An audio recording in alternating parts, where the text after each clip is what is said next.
In March of 2020, I was losing $250,000 a month. Okay, Eric, and you know what that did? It hurt my feelings. Okay, not $250,000 a year, $250,000 a month. That's how much money my coaching business was losing. Why? Because I couldn't speak. There's no engagements. There's no conferences. There's no speaking opportunities, which is the number one way I drive thousands of leads into my business, by speaking.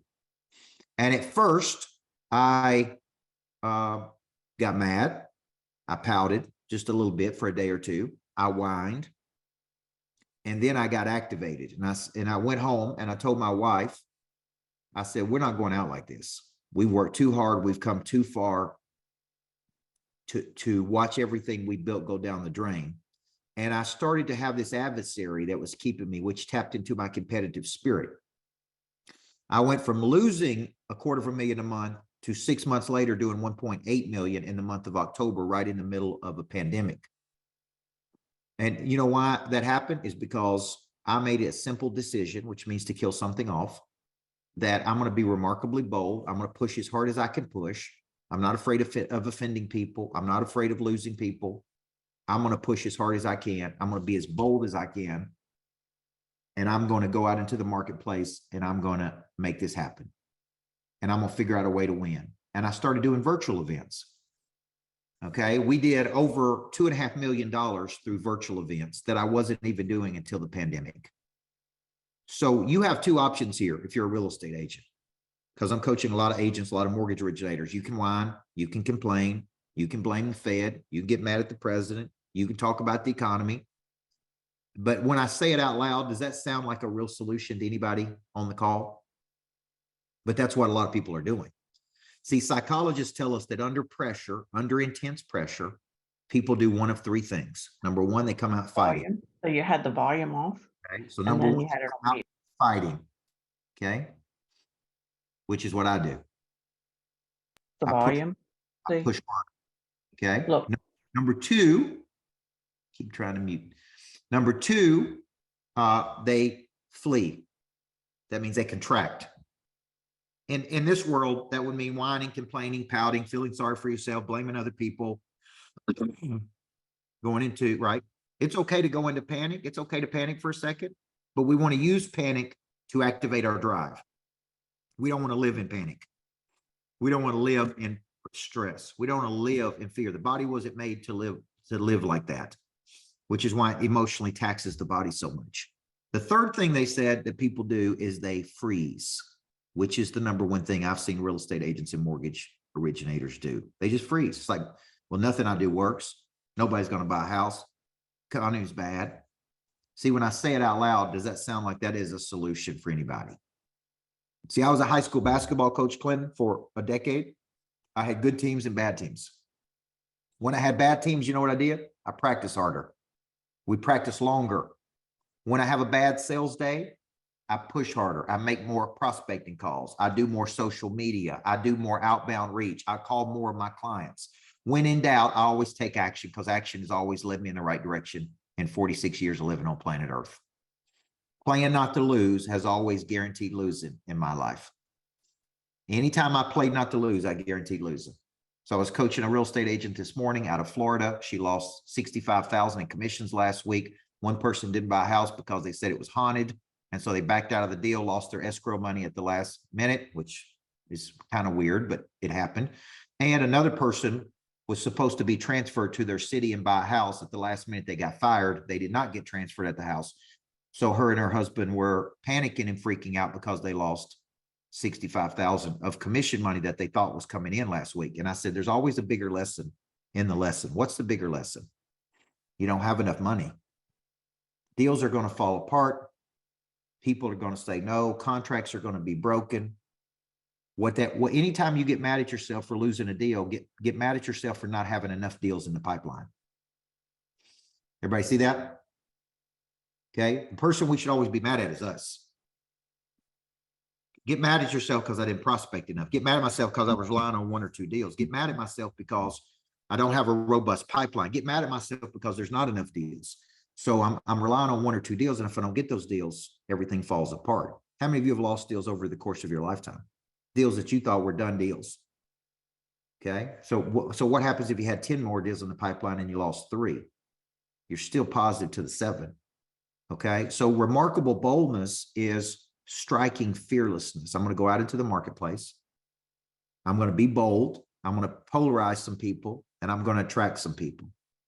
And if you don't have a message that repels some people, you won't have a message that attracts the right people.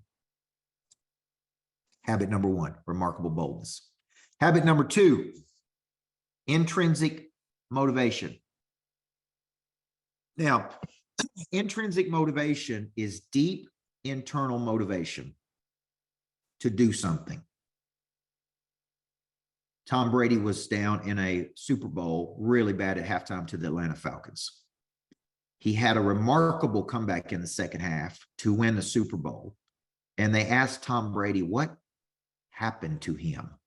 How did you do this? How did you come back? And here's what he said. I flew my mother in to watch this Super Bowl game, and my mother is dying of cancer. And I did not want her to watch me lose a Super Bowl game. That's what's called a because goal. A because goal is a big reason people do things. And it's deep and it's intrinsic. The people who are at the best of what they do, listen to what I'm about to tell you. They develop a concept of themselves early in life that cannot be broken by other people.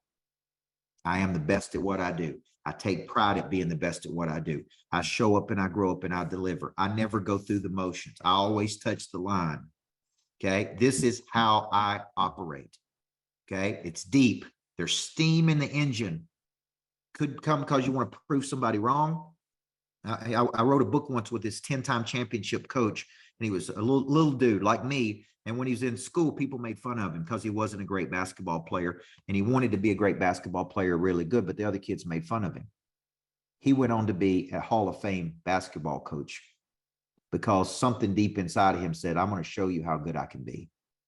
I may not be a great player, but I'm going to become one of the best coaches of all time. See, that is intrinsic motivation. It is deep steam in the engine. Some people go out to sell a house or two. Some people go out to be the best at what it is they do. And only you can make up your mind which one you're going to be. Some people get into my profession to be a coach because they want to coach a few people. Some people get into coaching because they want to impact millions of people. So a because goal is a big, deep reason that you do something that is not external. It's intrinsic. It's something you want to prove to you. It's a trophy case in the mind, not on the trophy shelf. Okay. So I got remarkable boldness. So when I look at the top agents I've coached, the ones making $300,000 a month, the ones doing 40 million in the first quarter of this year. Okay. What do I notice about them? Number 1, they have striking fearlessness. They're not afraid of fear. They're not afraid of embarrassment. They're not afraid of rejection. They have deep intrinsic reasons they want to be the best. One of my top mortgage originators, raised by a military father. Father always pushed her, made her want to be the best. Somewhere along the way, she developed a concept of herself that cannot be broken by other people. In her bad years, she'll do 200 million in a bad market. Okay. Doesn't mean they're not off. They're off 30% just like everybody else is. They're off 40% like everybody else. They're off 50%. They're still making $1 million or $2 million a year when they're off 30 or 40%, folks. That's how much volume they have. Okay. There's something inside here that wants that. Okay. When I was 25 years old, I was 3 years into being a head basketball coach. Here's what I told myself. I'll be a good coach, but I'll never be a championship coach. That changed at 25 years old when I made an internal decision. I'm not only going to be a good coach, I'm going to be a championship coach. When I wrote my first 16 books, I said, I'll be a good author. I'll be an Amazon bestseller. I'll be a this bestseller.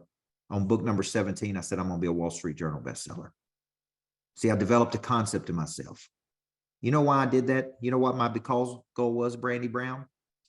Not for the accolades that come along with being a Wall Street Journal bestseller. I wanted to go to my 3 kids and tell them I was raised by a single mom in a small town. We didn't have much. And your dad went all the way to the Wall Street Journal bestseller list. And if he can do it, you can do it.